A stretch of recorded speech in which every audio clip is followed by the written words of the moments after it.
Wala nang intro-intro. O si Rapi Tulfo. Dating tagapagtanggol mo, ngayon isa ng revolusyonaryo. Pero mas masakit ang ginawa ninyo sa akin sa Senado. Akalain mo, pipila kami ng ilang oras para kayo'y iboto. Pero kapag kayo ay nanalo, hindi kayo pwedeng kausapin kahit 10 segundo. Yung advice mo sa mga staff mo sa Senado, halatang hindi kayo malapitan kapag walang video. Oo, kailangan ng appointment kasi hindi makapasok kapag walang appointment sa Senado. Hindi ako makapasok kapag hindi ako sinundo.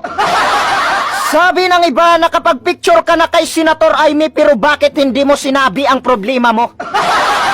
Minamadali nga ako magpa-picture tapos makipagdaldalan pa ako. Yung staff nga nila ayaw magpa-istorbo. Sino ako para kausapin ang gobyerno? Kaibigan lang natin sila kapag eleksyon, yan ang totoo. Kaya tanggapin na lang natin na tayong mga mahihirap ang tingin nila sa atin ay aso.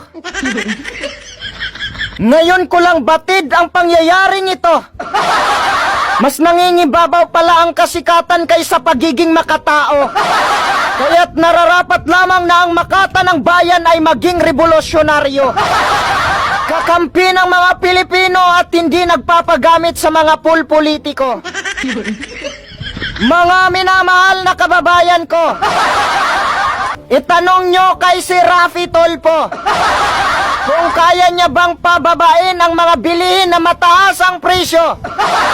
Tingin ko kaya naman siguro.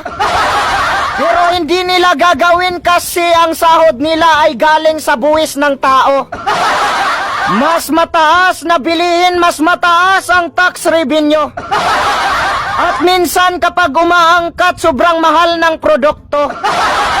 Pero kapag naubos, biglang magbagsak presyo.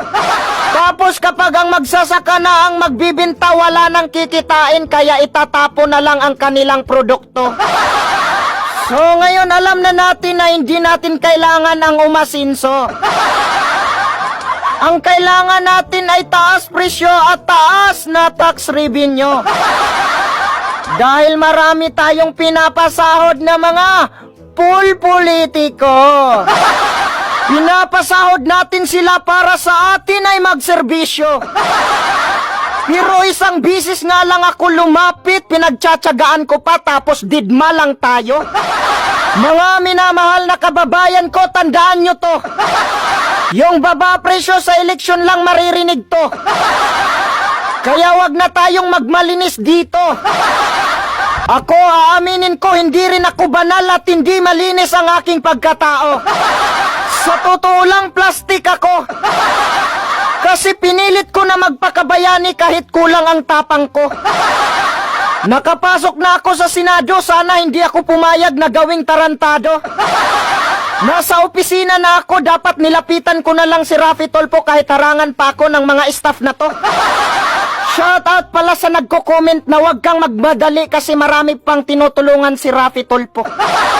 Anong marami, nag-iisa lang ako. Yan nga ang aking reklamo. Hindi man lang ako kinausap kahit 10 segundo. Mas inuna pa nila ang policy kaysa magbigay ng courtesy. Courtesy is an act of giving consideration, respect, love, attention towards another person. Kahit hindi ko natatagalogin, maiintindihan mo yun. At shoutout pala sa nagko-comment na bumalik ka na lang sa opisina ni Rafi Tulfo para bigyan ka ng pira at matatahimik na yung bunganga mo. Ano? Binabayaran mo ba ako? Kaya kong magbuwis ng buhay para sa mga kababayan ko. Pero hindi ko kayang magbuwis ng buhay para sa pira, kaya kainin nyo yung pira nyo. Hindi pira ang hinahanap ko na tulong.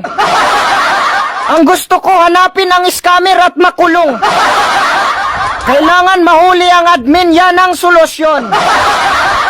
Para matulungan siya pag-refund sa mga kasabwat na nagtatago ngayon. Kaya kung bibigyan mo ako ng pira, ibigay mo na lang yan sa makapagturo kay Michelle Almosara. Mas nakakatulong kung gagawin mo yang pabuya. At ang sabi naman ng iba, bakit hindi na lang kayo sa NBI pumunta?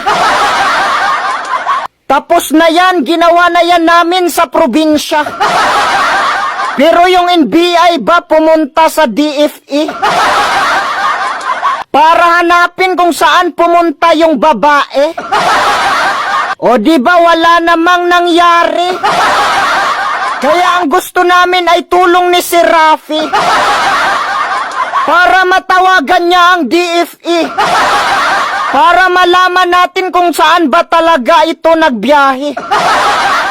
Tingin ko kasi yung scammer magaling magdiskarte. Baka kasi pinapakita lang ang passport pa Thailand para iligaw kami. Pero ang totoo, baka nandyan lang yan sa tabi-tabi. May nakakita nga daw sa scammer dito sa Pilipinas, yan ang kanilang sinasabi. Noong pupunta pa lang ako kay si Rafi, nakita ito ng scammer sa GC. Nang malaman niya yung puwit niya parang nilagyan ng sili. Sa sobrang takot, bigla siyang nagsisi. Susuko na daw sana siya, kaya lang si Rafi bigla kaming isinabutahe. Sobrang lakas ng loob ng scammer dati. Kasi alam niya na walang kakayahan magpatulpo ang mga taga-Masbate. Kaya kailangan ma-expose ito sa RTIA para madali itong mahuli. Pero dahil hindi nyo ako tinulungan, kaya ganito ang nangyayari. Kaya mga minamahal kong kababayan, kayo na ang bahala umusga kung karapat-dapat ba to maging presidente. Kung tumutulong ba yan kahit walang kamera o manggagamit lang sa pobre. Tandaan nyo, ang taong hindi marunong tumingin sa baba ay hindi makakarating sa taas. At dahil wala nang pag-asa na matulungan ang kababayan ko, sisigaw na lang ako dito. Mabuhay ang mga may dugong Bisaya, Waray at Bicolano. Mabuhay ang Masbateño. Hanggang dito na lamang mga kababayan ko, at huwag ninyong kalimutan na ang kabataan ang pag-asa ng bayan. Lagi niyong tandaan na hindi sapat ang katapangan para ipagtanggol ang taong bayan. Dahil ang tunay na mandirigma ay may puso at may pag-ibig sa inang bayan.